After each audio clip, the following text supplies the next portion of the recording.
हनुमान जी को सिंदूरी चोला चढ़ाने के पीछे क्या कारण है, जानकर आपके होश उड़ जाएंगे। जानने से पहले अगर आप भी मेरी तरह हनुमान जी के सच्चे भक्त हैं तो फॉलो और सब्सक्राइब करके जय बजरंगबली जरूर लिखें। एक बार माता सीता सिंदूर लगा रही थी, तब हनुमान जी ने पूछा ये क्या है, आप इसे क्यों लगा रही हैं। तब माता ने जवाब दिया, मांग में सिंदूर लगाने से पति की आयु लंबी होती है। तब हनुमान जी गए और पूरा शरीर सिंदूर से रंग लिया ताकि प्रभु श्री राम की उम्र लंबी हो सके। भगवान श्री राम यह देखकर भावुक हो गए और वरदान दे दिया, अगर कोई भी शनिवार और मंगलवार के दिन हनुमान जी को सिंदूर चढ़ाएगा उस पर हनुमान जी की कृपा दृष्टि सदैव बनी रहेगी। जय बजरंगबली।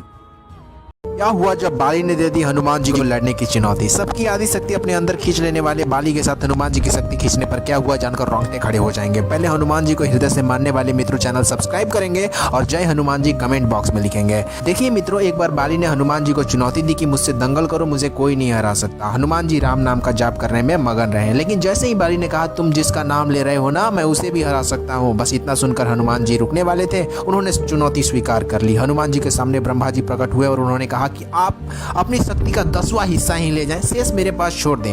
ब्रह्मा जी की बात हनुमान जी ने मान ली। वहां पहुंचते ही बाली ने हनुमान जी की आदि शक्ति लेना शुरू कर दिया। काफी शक्ति का अनुभव होने लगा बाली को, उसे शरीर में अपार शक्ति आने लगी, लेकिन थोड़ी देर के भीतर ही उसे पीड़ा होने लगी। ब्रह्मा जी प्रकट हुए और कहा जान बचाना है तो हनुमान जी से दूर भागो। बाली तुरंत हनुमान जी से दूर भागने लगा। ब्रह्मा जी ने कहा तुम हनुमान जी की शक्ति का 10वां हिस्सा नहीं संभाल सके, सोचो पूरी शक्ति लेकर आते तो तुम्हारे शरीर की सारी नसें फट जाती। बाली को अपनी गलती का पछतावा हुआ।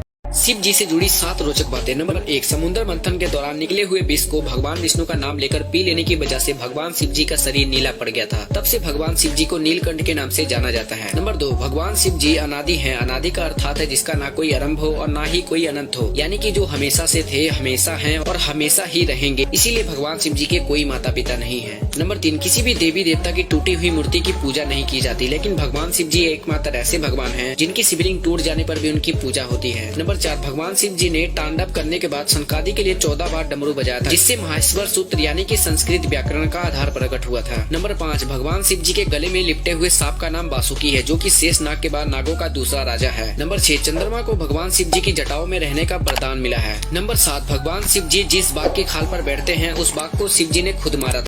दोस्तों क्या आप जानते हैं, हिंदुस्तान के अंदर एक ऐसा शिव मंदिर है जिसे भूतों ने सिर्फ एक रात में बना दिया था। जी हाँ दोस्तों, इस घटना को दुनिया के बड़े बड़े देश का वैज्ञानिक भी मान चुके हैं। दोस्तों हमेशा की तरह आज भी कुछ गजब के नॉलेज देकर जाएंगे, तो अगर आप भी भोलेनाथ को मानते हैं तो वीडियो को एक लाइक ठोक दीजिएगा और कमेंट में हर हर महादेव जरूर लिखिएगा। दरअसल दोस्तों मध्य प्रदेश के एक छोटा सा गाँव में बहुत ही विशाल एक शिव मंदिर है, जिसे सिर्फ एक रात में भूतों ने बनाया था। जी हाँ दोस्तों, यह बात बिल्कुल सही है, क्योंकि इस मंदिर में शाम होते ही कोई नहीं जाता है। और दोस्तों गलती से अगर इस मंदिर में कोई चला भी जाता है ना, तो वह फिर कभी वापस नहीं आता है। और दोस्तों गजब का बात तो यह है कि वहाँ की लोगों का कहना है कि जिस जगह पे मंदिर था वहाँ पे कुछ नहीं था, और अचानक सिर्फ एक रात के बाद वहाँ पे बहुत ही विशाल शिव मंदिर देखने को मिला। और दोस्तों इतना ही नहीं, आपको बता दूं इस मंदिर में रात के समय एक अलग तरह का प्रकाश देखने को मिलता है। दोस्तों जैसा कि हम सब जानते हैं कि हनुमान जी अपनी गदा की जगह अपने मुक्के का इस्तेमाल ज्यादा करते थे।